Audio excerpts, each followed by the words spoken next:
Hey guys, what's going on? It's your boy Saglich, aka Sag. I'm bringing you guys some draft champions.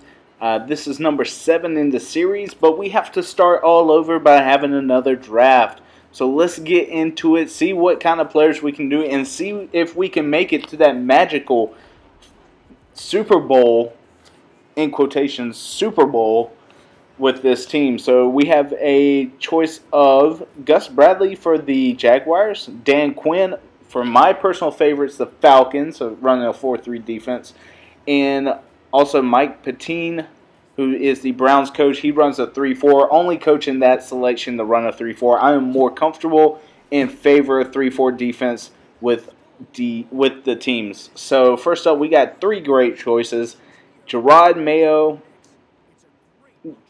Ryan Kerrigan, or Jimmy Smith. And of course, we're going to go with the cornerback side. We're going to have matchups well in the back, defending these big receivers. And next up, we have Bernard Pollard, excuse me, Lewis, the 7-7 overall cornerback, or Barcavius Mingo, outside linebacker for the Browns. And I do like Bernard Pollard, but he is just not up to. He doesn't have that speed that I like to look for. He is very hard hitting, but the zone coverage is kind of down as well. And so I feel more comfortable having an outside linebacker who's able to run, able to block shed, and get that sideline just completely disrupted against the blockers.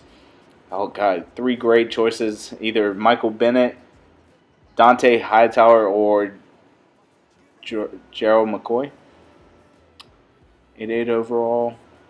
I need someone to solidify that middle position on the defensive tackle spot with this 3-4.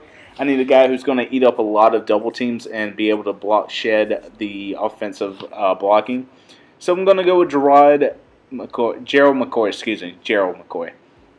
Of course, no choice. When I see Zach Martin, I'm going to take him. Personal favorite for my Mutt team, so definitely going to solidify that inside of the offensive line. Cyprien, Eric Reed, great speed, not that good at, horrible at man, not that good at zone, or Brian Cushion, he's got good awareness, decent speed. So again, holding that middle linebacker spot, it's a very important spot for a 3-4 defense. Branch, KJ Wright, or DeVito. I'd rather go with a skill player, either a linebacker. So I'm gonna stick with KJ Wright. He's able to play coverage for us. Michael Kendricks, Carlos Dunlap, or Tremont Williams.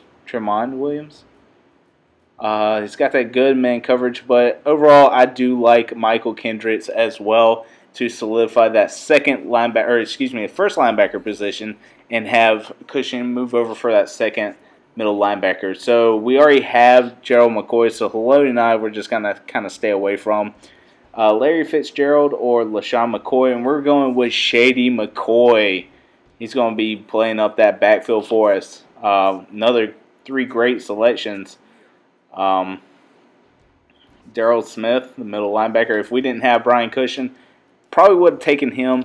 But since we have 2 middle linebackers solidifying that middle, we're going to push Michael Evans into the lineup to have that big receiver body at 6'5". Next up, we already have our Shady McCoy. Feel like we can get a left tackle later on, so we're going to go with Greg Olsen, the tight end. He's going to be our check down or safety check, no matter who we throw it to. So next up, since we have KJ Wright, that left outside position, we're not going to go with Levante David. Strong safety, I'd rather go with cornerback. That way, when we do play man coverage, Sean Smith is able to lock down that number 1 spot with a very good Jimmy Smith on the other. We can either get Joe Flacco. I want that center position to be locked down. Inside runs are critical on short downs. So next up, Golden Tate, Brooks, or Ryan Tannehill. And we're going to go with Miami's Ryan Tannehill to be slinging the ball around. TJ Ward or Tayshaun Gibson. Gibson doesn't have quite the speed that I like, but his zone coverage is amazing. He's got like a 90-something zone coverage. And since we just took the free safety, I cannot believe Steve Atwater was there for us.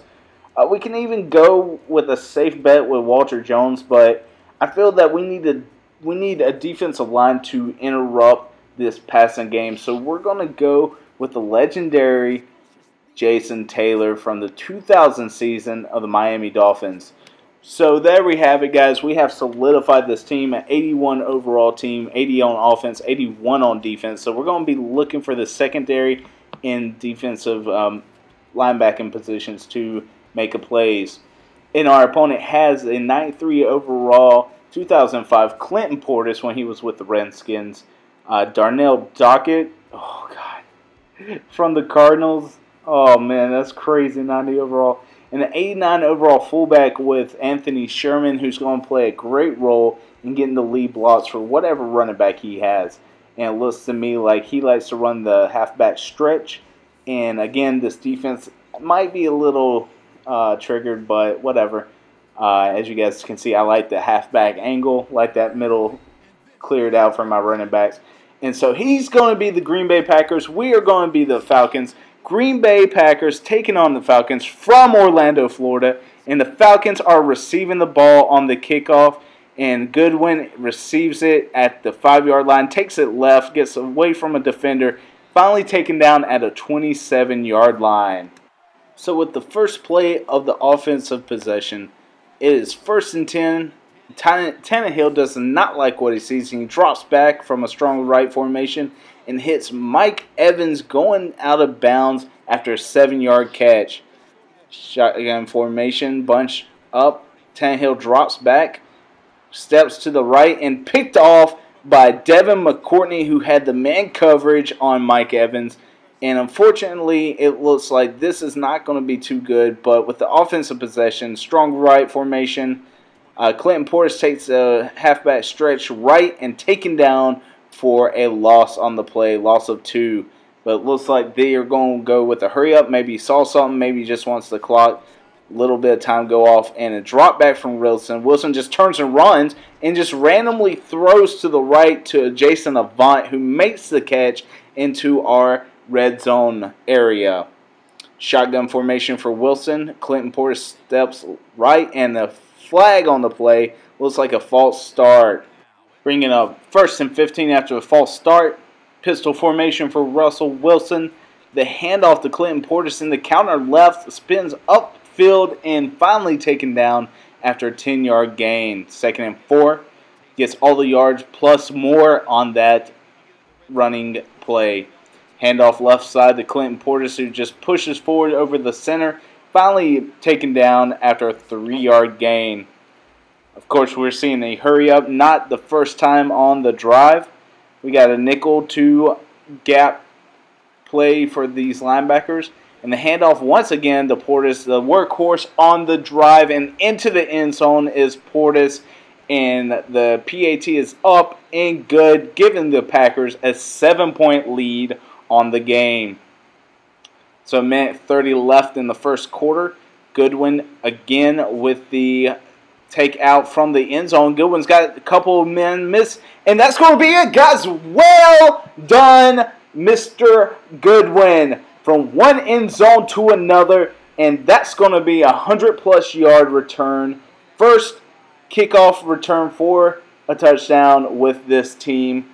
Rod Woodson was able to do it in our first draft champions, and we're going full circle with our 6th one.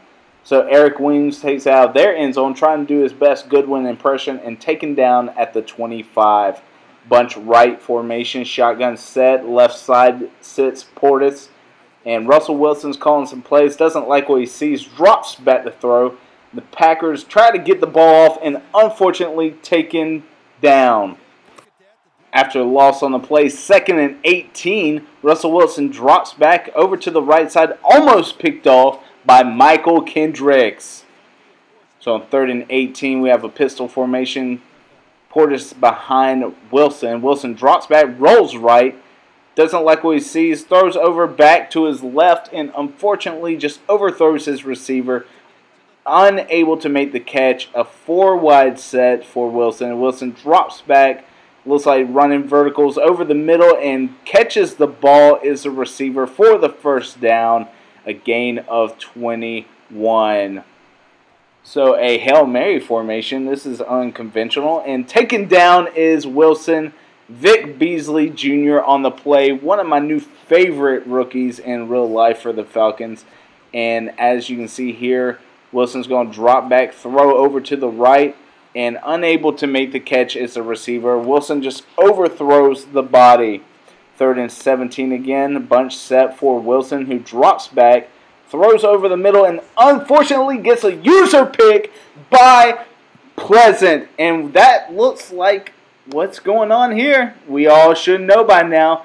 As we see here, we're trying to resume play, but the opponent has conceded the match, giving your boy Sagledge his first win with this team, who looks phenomenal. We have a great secondary, except for the strong safety, who was our weakest player on defense, who made the biggest play on the game. So thank you, Pleasant. With that being said, guys, leave a like if you did. Comment if you want to subscribe if you haven't. Can't wait to bring you more draft champions with this team. Hopefully we're making it to the Super Bowl, but don't want to jinx myself yet. With that being said, guys, check in the description below for my channel as well as other draft champion games. And hope you have a great night. I'll see you next time. Good night.